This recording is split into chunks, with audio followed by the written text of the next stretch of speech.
There is a conversation that almost nobody in your family ever had. Not because there was nothing to say. Not because the time never came. Because money, in most families, is not talked about. It is worried about. It is argued about. It is whispered about when the children are asleep. But it is almost never talked about.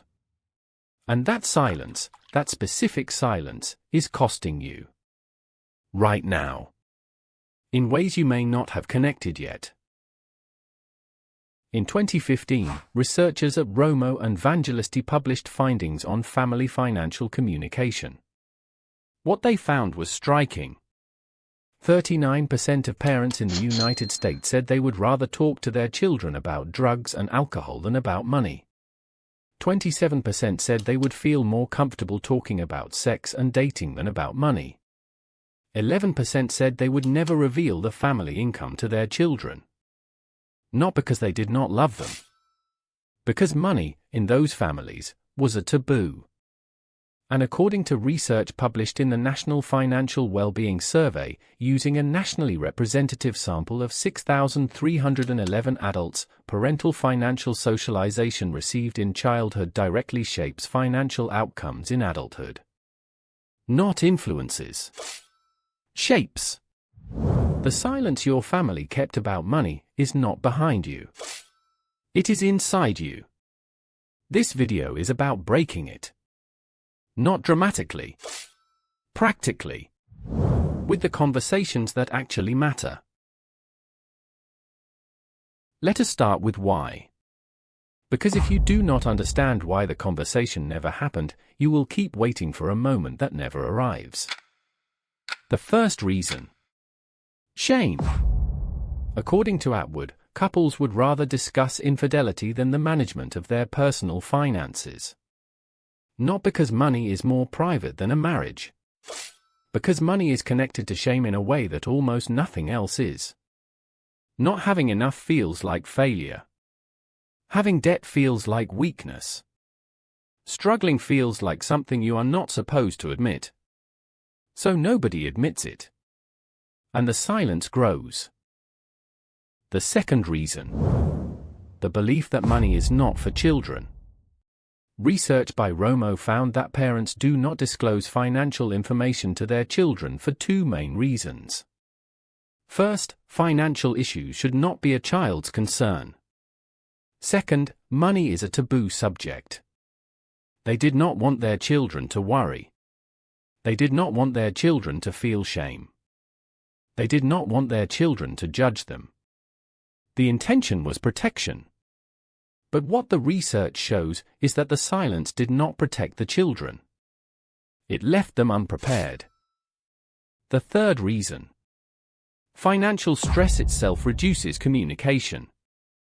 Research shows that when individuals feel overwhelmed by money concerns, they are less likely to engage in conversations about money.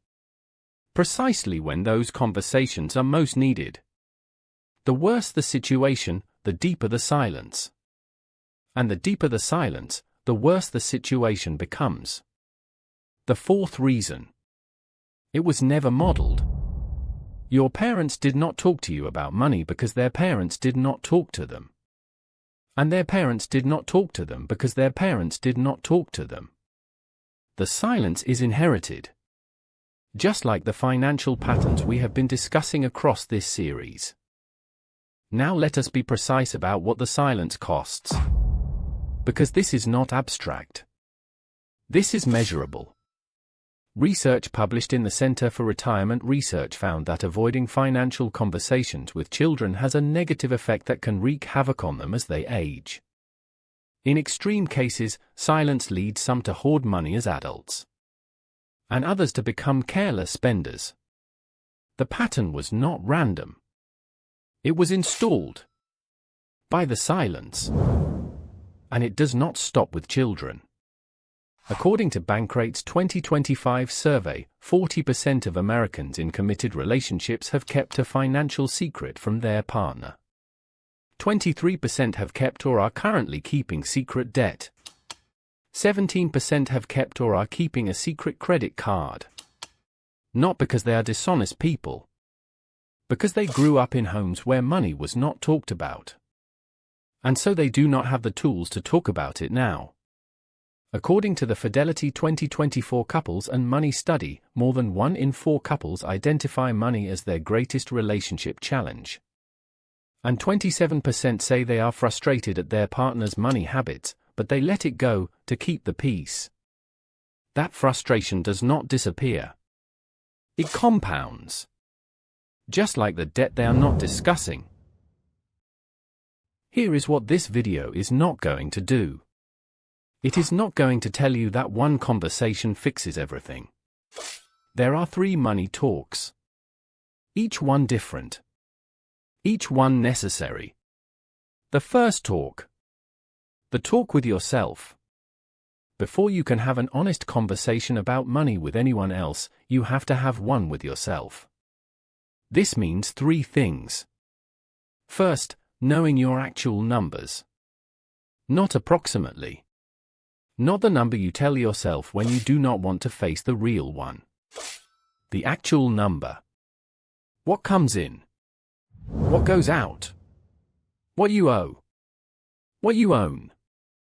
Second, knowing your money story. What did you learn about money before you ever earned any? What did the silence in your home teach you about what money means? About who deserves it? About whether you are allowed to have it? Third, knowing the gap between your current behavior and your stated values. Most people say they value financial security. And most people's spending does not reflect that value. That gap between what we say and what we do is where the first money talk lives. The second talk. The talk with your partner. According to Bankrate, more than 2 in 5 Americans in relationships believe that keeping financial secrets is at least as bad as physical infidelity. 45% say it is as bad or worse than cheating.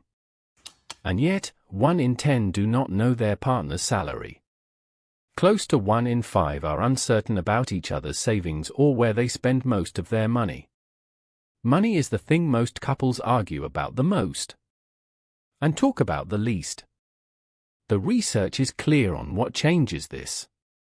Not combining all your finances. Not a perfect system. Regularity. Couples who communicate well about money are more likely to report their household finances are in good shape. And more likely to feel financially secure regardless of their income level. The conversation does not have to be perfect.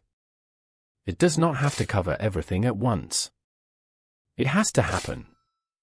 3 things every couple needs to discuss regularly, according to the research. How they are managing the budget. Any unforeseen or upcoming expenses. And the direction of their shared debt. Not once. Regularly.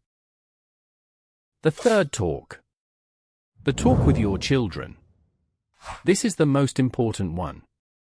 Because it is the one that breaks the cycle.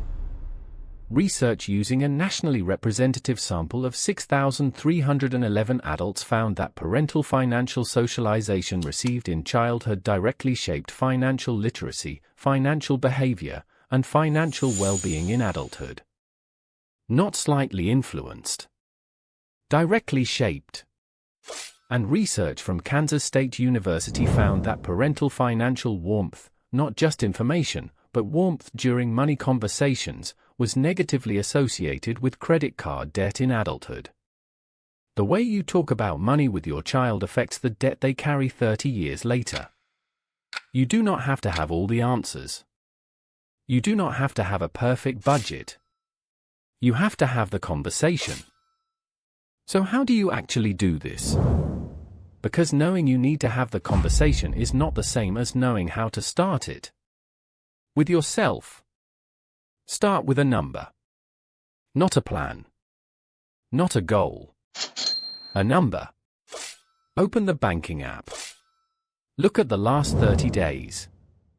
Write down what actually happened, not what you planned to happen. That is the beginning of the conversation. Then ask yourself one question. Does this match what I say I care about? If it does not, that is not a failure. That is information. And information is something you can work with. With your partner. Do not have this conversation during an argument. Do not have it during a date night. Do not have it while running out the door. Set aside specific time. 30 minutes. Same time every month. Treat it like an appointment you would not cancel. 3 rules for the conversation. First, no blame language. You always and you never close the conversation before it begins. I feel and I notice, keep it open. Second, separate people from patterns. The goal is not to prove someone wrong.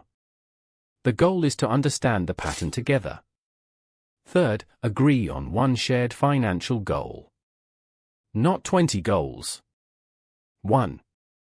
Something specific. Something with a timeline. Something you can both point to and say, we are building toward that. With your children. Start earlier than you think you should. Research shows that children as young as 7 are already forming financial habits and beliefs. Not at 15 when they get their first job. At 7. You do not teach a 7-year-old about index funds. You teach them that money is something we talk about. That it is not shameful. That it is not secret. That it is a tool, and tools can be learned. As they grow, the conversation grows with them. At 10, involve them in simple family decisions. Do we buy this or save for that? At 15, show them the real numbers. Not to scare them. To include them. At 18, give them the language. Compound interest. Emergency fund. The difference between an asset and a liability.